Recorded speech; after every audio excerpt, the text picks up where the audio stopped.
நான் இயேசுவை இந்து குடும்பத்திலேருந்து ஏற்றுக்கொண்டிருக்கிறேன். என் பேர் செல்வ கார்த்திகேயன். கார்த்திக் கமாலியல் ஞானஸ்தான பெயர். சரியா? நான் கல்லூரி படிக்கும்போது ரொம்ப துன்மார்க்கமாக இருந்தேன். 6 நாள் குடிச்சிருவேன். கையில் கத்தியோட கூட கல்லூரிக்கு போவேன். எங்கள் அம்மாட்டையே குடிக்கிறதற்கு குடிக்க போகிறேன்னு சொல்லிட்டு தான் போவேன். எங்கள் அம்மாவும் கொஞ்சமாக குடிம்பாங்க. நல்ல மம்மி இல்லை, குட் மம்மி. ஒரு நாள் எங்கள் வீட்டில் ஒரு சின்ன வீடு தான், ஒரு மரம் இருக்கும். அது வீட்டு மாடியில் அப்படி போய் அப்படி இருக்கும், நிழல் தரும். அப்போ அந்த மரத்து வழியாக ஏறி போய் அந்த நிழலில் உட்காந்து குடிக்கிறதுக்கு மேலே மரத்தில் ஏறிட்டு இருக்கேன். எங்கள் அம்மா கிச்சன் வழியாக ஜன்னலில் இப்படி பார்த்துட்டாங்க நம்ம ஏறுறத. அப்போ எங்கள் அம்மா சரி இந்த பையன் ஏதோ சாட்டையை கொடுக்க போகிறான் அப்படின்னு தெரிஞ்சு அன்னைக்கு எங்கள் வீட்டில் சாலை மீன் எங்கள் அம்மா பொறிச்சு மேலே கொடுத்து விட்டாங்க. சாப்பிட்டு குடித்தேன். 2வது ஆண்டு முடிந்து அந்த எண்டில் 3rd இயர் ஸ்டார்டிங்கில் ஏசப்பாவை சொந்த ரட்சகராக ஏற்றுக்கொண்ட ஆண்டவர் என் வாழ்க்கையில் வந்தார். எங்கள் அம்மா எங்கள் அப்பாட்ட வாங்காத அட்டியே கிடையாது. எங்கள் அப்பா பக்தி உள்ள மனிதர். உடம்பு முழுசு சந்தனம், நடையா நடப்பார். அவர் போகாத கோயிலே கிடையாது, ஏறாத மலையே கிடையாது. எங்களுக்கு எப்படியாவது வருஷத்துக்கு ஒரு 2 முறையாவது மொட்டை போடுவார். எனக்கு எங்கேயாவது கூட்டு போவார். போகாத ஊரே இருக்காது. Central government employee. பக்தின்னா எங்கள் அப்பா தான், பிரின்சிபல்னா எங்கள் அப்பா தான், டிசிப்ளின்னா எங்கள் அப்பா தான். ஒரு கரப்ஷனே இருக்காது. Straight forward. எங்களையும் அப்படி தான் வளர்த்தா. பக்தினா பக்தி. செவ்வாய்க்கிழமை விளக்கு கொளுத்தலை எங்கள் அம்மாவை கொளுத்திடுவார். வெள்ளிக்கிழமை அதே மாதிரி தான். வீடு புழுசும் புகையாத்தான் இருக்கும். அப்படி எங்கள் அப்பா. ஆனால் சபரிமலைக்கு ஏறி மேலே போகும்போது இயேசுவை தரிசனம் பார்த்து திரும்ப தூத்துக்குடிக்கு வந்து என்ன தரிசனத்தை பார்த்தாரோ அது சென்னைக்கு திரும்பி போய் தூத்துக்குடிக்குள்ள வரும்போது சாதாரண செல்லத்துறை ஆபிரகாம் செல்லத்துறையாக தான் திரும்பி வந்தார். பக்தி உள்ளவனை கர்த்தர் தமக்காக தெரிந்து கொள்ளுகிற ஆண்டவர். பக்தி உள்ளவனை தமக்காக பிரிக்கிறவர். இதுக்கு யாரு பேசு? எங்க அம்மா. எங்க அம்மாவுடைய முட்டி, எங்க அம்மாவுடைய சேப்பம். வெளுத்துருவார் எங்க பாட்டி. பைபிளை பார்த்தாரு.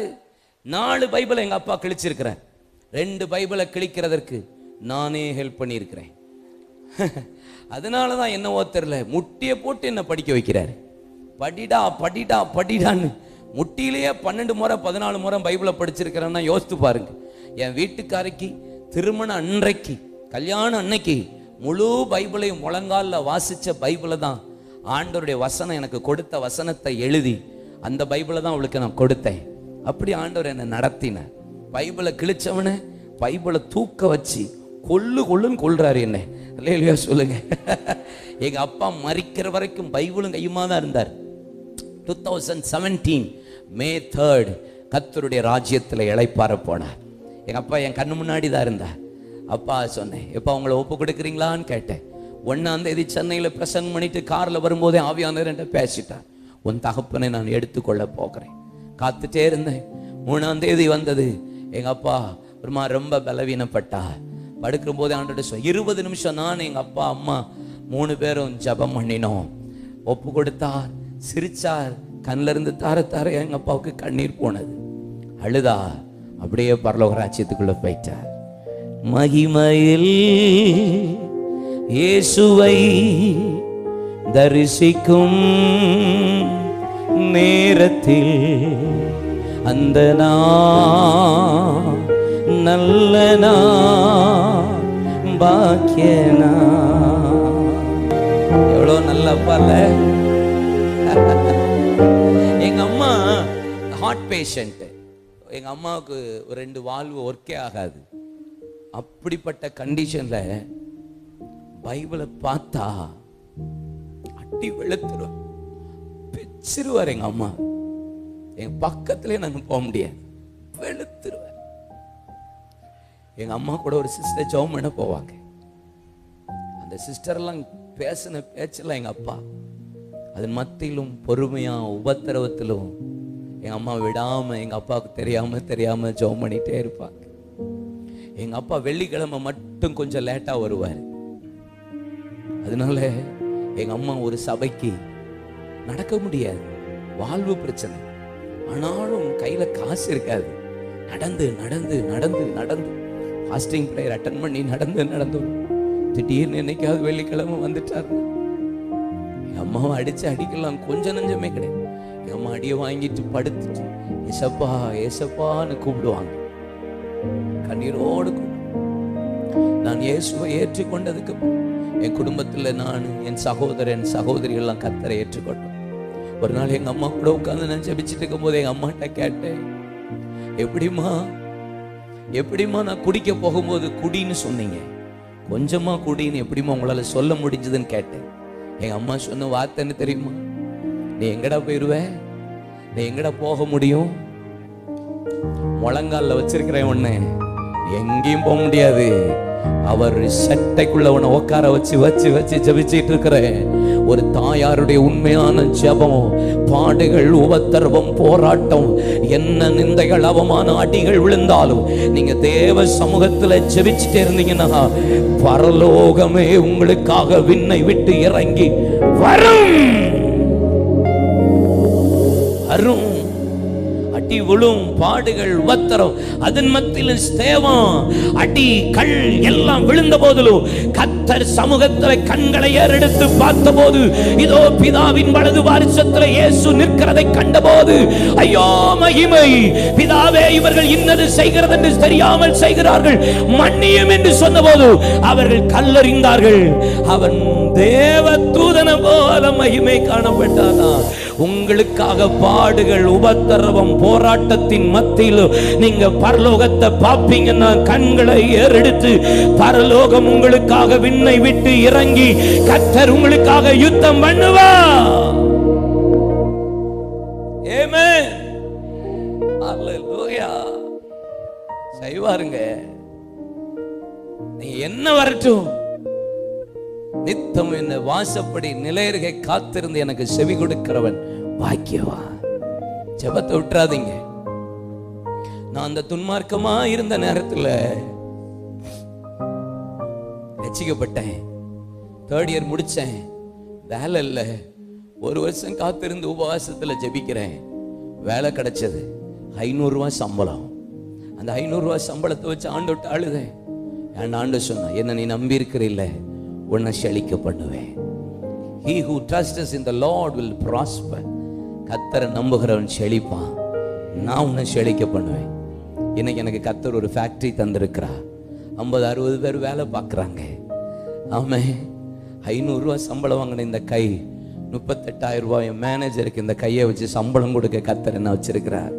என் மகன் இப்போ கம்பெனி பார்க்குறான், ஆண்டவர் ஆசீர்வச்சிருக்கிறார்.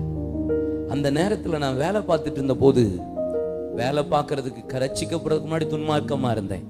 வேலை பார்க்கும்போது ஒரு நாள் ஒரு சாட்டர்டே அன்றைக்கு என் கம்பெனியை தேடி போலீஸ் அதிகாரிகள் வருகிறார்கள். ஒரு கான்ஸ்டபிள் வருகிறார்.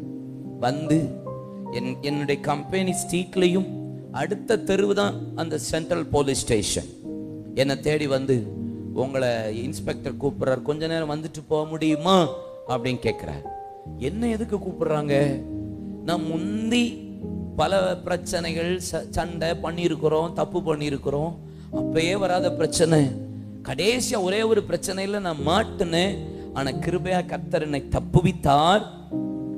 ஆண்டவர் அதுல இருந்து முடிச்சிட்டார் நினைச்சேன். அந்த கேஸ் ஒருத்த மாட்டி அந்த போலீஸ் இன்ஸ்பெக்டர் என்ன கூப்பிட்டா. கான்ஸ்டபிள் என்ன அழைத்த போது நான் போனேன். உள்ள நுழைஞ்ச போது இன்ஸ்பெக்டர் உட்கார்ந்து இருக்கிறார், 2 சப் இன்ஸ்பெக்டர் இருக்கிறார், ரைட்டர், கான்ஸ்டபிள் சுத்தி என்ன நடுவுல வச்சு அடிக்க மட்டும்தான் செய்யல, அவ்வளவு கேவலமாய் பேசினார், அவ்வளவு ஏளனமா பேசினார். கேட்கிற கேள்விகள்லாம் பதில் சொன்னேன். ஆனால் என்ன தாங்க முடியல. துன்மார்க்கமா இருந்த போது இந்த வார்த்தைலாம் எனக்கு ஒரு பெரிய உணர்வே இருக்காது. ரட்சிக்கப்பட்டதுக்கு அப்புறம் தான் நமக்கு ரொம்ப வேதனை இருக்கும். ரட்சிக்கப்பட்டதுக்கு அப்புறம் என்னடா ஆண்டவரை ஏற்றுக்கொண்டதுக்கு அப்புறம் இந்த பிரச்சனையான் வரும். அந்த பிரச்சனை மத்தியில ரொம்ப சோர்ந்து போனேன். சாட்டர்டே அன்றைக்கு திரும்பி அவங்க என்கிட்ட கையெழுத்து வாங்கி எழுதி அனுப்பிவிட்டு திரும்பி கூட்டா வரணும். ஆனால் அவங்களுக்கு தெரிஞ்சு போச்சு நான் வேலை பார்க்குற கம்பெனி ஏசியாவிலேயே number 1 garnet sand ilmenite sand export பண்ணுற கம்பெனியில் ஒர்க் பண்ணேன். அதனால என்ன அதை கேட்ட உடனே அவங்க ஃப்ரீயாக என்னை விட்டுட்டு கையெழுத்து மட்டும் எழுதி வாங்கிட்டு விட்டு அனுப்பிட்டாங்க. நான் வீட்டுக்கு வந்தேன், கம்பெனிக்கு வந்தேன். என் மேனேஜர்கிட்ட சொன்னேன், நான் வீட்டுக்கு போகிறேன், மண்டே வரேன்னு சொன்னேன். பரவாயில்ல போன்னு அனுப்பிட்டாங்க. நான் வீட்டுக்கு வந்தேன், மதியம் சாப்பிட பிடிக்கல. எங்கள் அம்மாட்ட சொன்னேன், என்னை கூப்பிடாதீங்க, நான் ஜெபிக்க போகிறேன்னு வீட்டு மாடிக்கு போனேன். ஜெபிக்க ஆரம்பித்தேன். அழுகிறேன். ஏன் ஆண்டவர் என்னை இப்படி திரும்ப போய் போலீஸ் ஸ்டேஷனில் நிறுத்தினீங்க?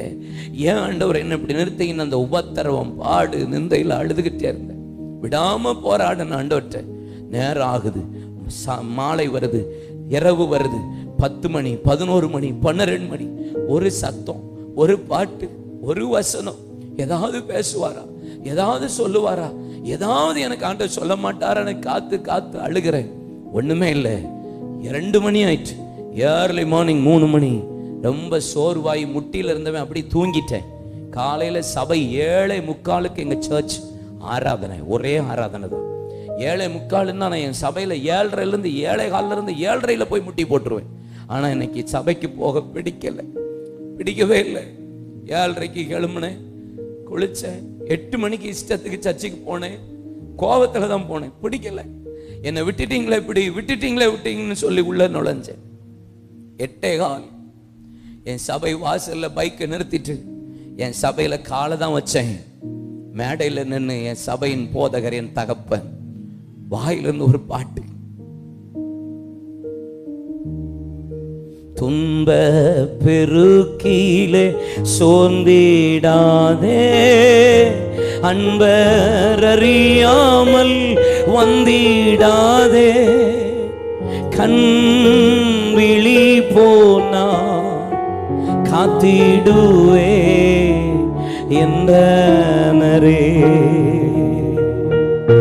கண் விழி போனா காத்திடுவே என்றனரே.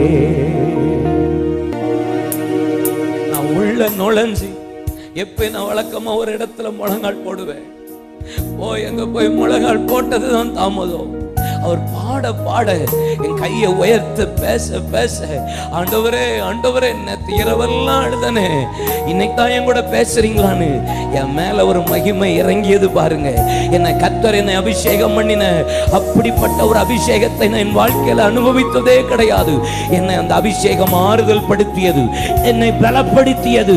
பரலோகமே விண்ணை விட்டு இறங்கி, நான் உன் கூட இருக்கிறேன், நான் உனக்கு துணையாயிருக்கிறேன் என்று என்னை பலப்படுத்தினார்.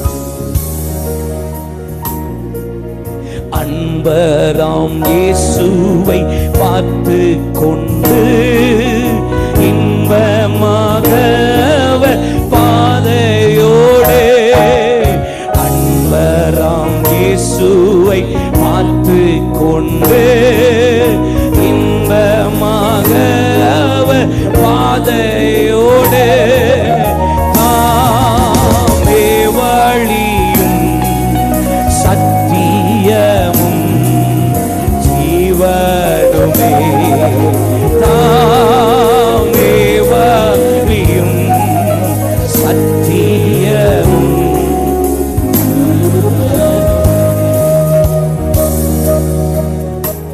அல்லேலூயா. நீங்க உபத்திரவம் பாடுகள் போராட்டம் வரும்போது அங்கலாய்க்கிறீங்கல்ல, விழுந்துருங்க. பரலோகம் இறங்கிதான் ஆகணும். நீங்க கண்களை ஏறெடுத்து பார்க்க வேண்டியது அங்க மட்டுமே.